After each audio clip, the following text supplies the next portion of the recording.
Hi friends, welcome to my channel. ಇವತ್ತು ಶ್ರೀರಂಗಪಟ್ಟಣಗೆ ದಸರಾ ಆನೆಗಳು ಬಂದಿದೆ. ಯಾಕಂದರೆ 4ನೇ ತಾರೀಕು ಶ್ರೀರಂಗಪಟ್ಟಣದಲ್ಲಿ ದಸರಾ ನಡೀತಿದೆ. ಸೊ ಆನೆನ ಮೈಸೂರು ದಸರಾಗೆ ಬಂದಿರೋ ಆನೆಗಳನ್ನ ಇಲ್ಲಿಗೂ ತರಿಸೋದು, ಮತ್ತು ಆನೆಗಳಿಗೆ ಪೂಜೆ ಎಲ್ಲ ಮಾಡಿದ್ರು ದೇವಸ್ಥಾನದ ಒಳಗಡೆ ಕರ್ಕೊಂಡೋಗಿ ಅದೆಲ್ಲ ಫುಲ್ ಕಂಪ್ಲೀಟ್ ವಿಡಿಯೋ ಅಪ್ಲೋಡ್ ಮಾಡಿದ್ದೀನಿ.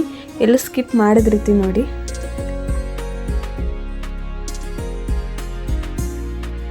ಆನೆನ ಲಾರಿಲಿ ಕರ್ಕೊಂಡು ಬಂದು ರಂಗನಾಥಸ್ವಾಮಿ ದೇವಸ್ಥಾನದ ಫೀಲ್ಡಲ್ಲಿ ನಿಲ್ಲಿಸಿದ್ರು. ಆಮೇಲೆ ಆನೆಗಳನ್ನೆಲ್ಲ ಕರ್ಕೊಂಡು ಹೋದ್ರು ದೇವಸ್ಥಾನದ ಒಳಗಡೆ ಪೂಜೆ ಮಾಡೋದಕ್ಕೆ ಅಂತ. ನಾವು ಆನೆಯಿಂದನೇ ಹೋಗ್ತಿದ್ವಿ.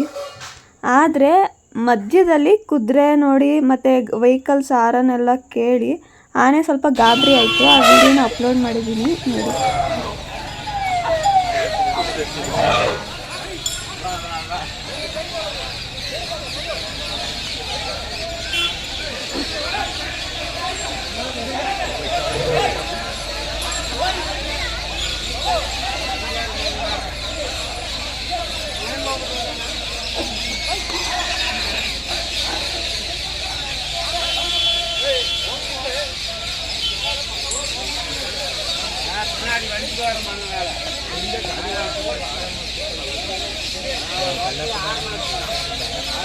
ಸ್ವಲ್ಪ ಹೊತ್ತಿಗೆ ಆನೆಗಳೆಲ್ಲ ಫುಲ್ ಕೂಲ್ ಆದವು.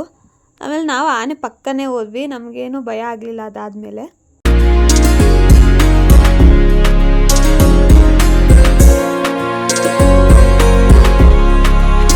ಆನೆ ಎಲ್ಲ ದೇವಸ್ಥಾನದ ಒಳಗಡೆ ಎಂಟ್ರಿ ಆಯಿತು. ಎಂಟ್ರಿ ಆದಮೇಲೆ ಸ್ವಲ್ಪ ಪೂಜೆ ಮಾಡಿದ್ರು ಆನೆಗಳಿಗೆ. ಆಮೇಲೆ ದೇವಸ್ಥಾನದ ಒಳಗಡೆನೆ ಪ್ರದಕ್ಷಿಣೆ ಹಾಕಿಸ್ತಾರೆ.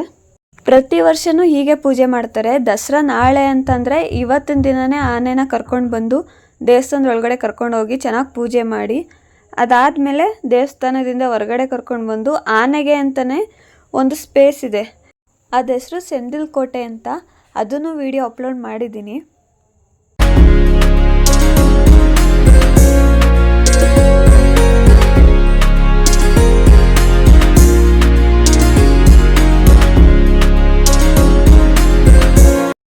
ಇದೇ ಸೆಂದಿಲ್ ಕೋಟೆ.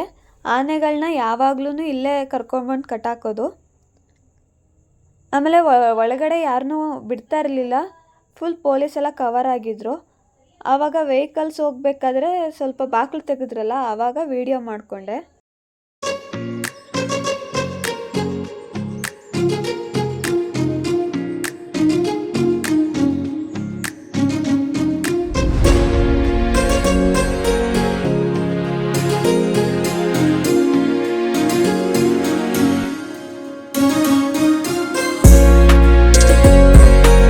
ಎಲ್ಲರಿಗೂ ಆನೆಗಳನ್ನ ನೋಡಿ ಖುಷಿ ಆಯಿತು ಅಂತ ಅಂದ್ಕೋತೀನಿ.